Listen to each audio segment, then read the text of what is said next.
Spartacus vs sénateur romain, 10 débats fondamentaux 1. L'esclave a-t-il droit à la liberté? Spartacus. La liberté n'est pas un privilège que l'on accorde, c'est une condition intrinsèque à l'existence humaine. L'homme, par sa seule conscience, échappe à toute prétention de propriété. Enchaîner un corps, c'est tenter de posséder une volonté, et cela est une contradiction. Sénateur romain, tu confonds nature et organisation. La nature produit des individus, mais la civilisation impose des structures. L'esclave n'est pas nié en tant qu'homme, il est assigné à une fonction. Sans cela, aucune société complexe ne peut subsister. Spartacus. Une société qui ne tient que par la contrainte révèle déjà sa fragilité morale. Si l'ordre exige l'injustice, alors cet ordre est une maladie. Sénateur romain, ou bien une nécessité tragique. Toute grandeur repose sur un coup. Rome accepte ce coup pour bâtir ce qui dépasse les individus. 2. La force ou la justice? Spartacus. La force est un moyen brut. Elle ne justifie rien en elle-même. La révolte est le symptôme, pas la cause. Sénateur romain. Ou bien elle est le poison qui empêche toute guérison. 4. L'homme n'est-il égal? Spartacus. L'égalité ne signifie pas uniformité, mais dignité commune. Aucun homme ne naît avec une légitimité à dominer un autre. Sénateur romain. Et pourtant, les différences de force, d'intelligence, de naissance structurent le monde. L'égalité que tu invoques est un idéal, pas une réalité. Spartacus. Les différences existent, mais elles ne justifient pas l'asservissement. Transformer une différence en hiérarchie absolue, c'est un choix politique. Sénateur romain. Un choix nécessaire pour éviter le désordre généralisé. 5. Gouverner par la peur ou le respect? Spartacus. La peur produit l'obéissance immédiate, mais elle détruit la loyauté. Un peuple gouverné par la peur attend seulement le moment de renverser ses maîtres. Sénateur romain. Le respect est instable. Il dépend des émotions.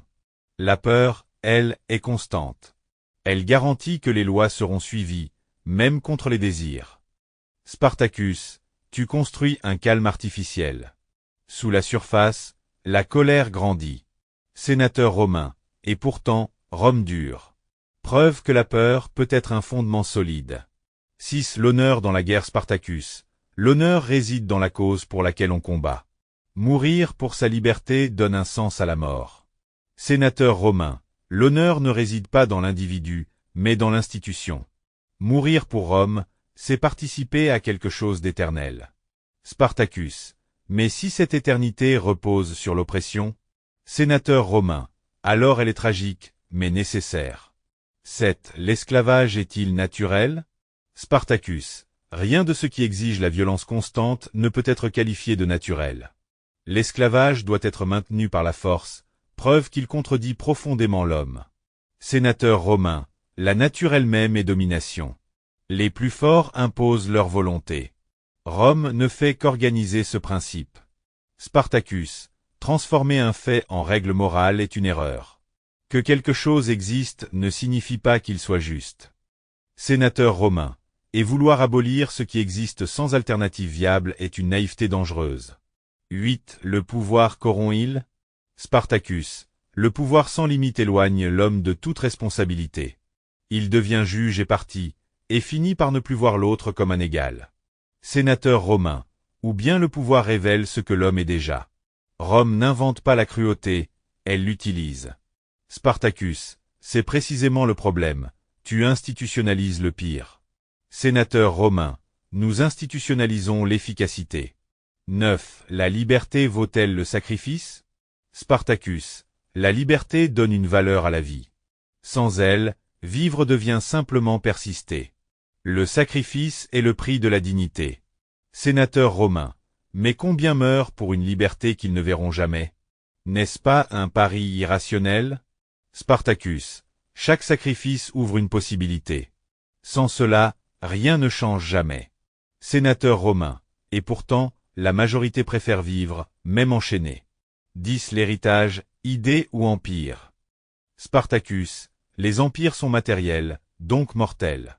Les idées, elles, traversent les générations. Elles renaissent même après la défaite. Sénateur romain. les idées sans structure disparaissent.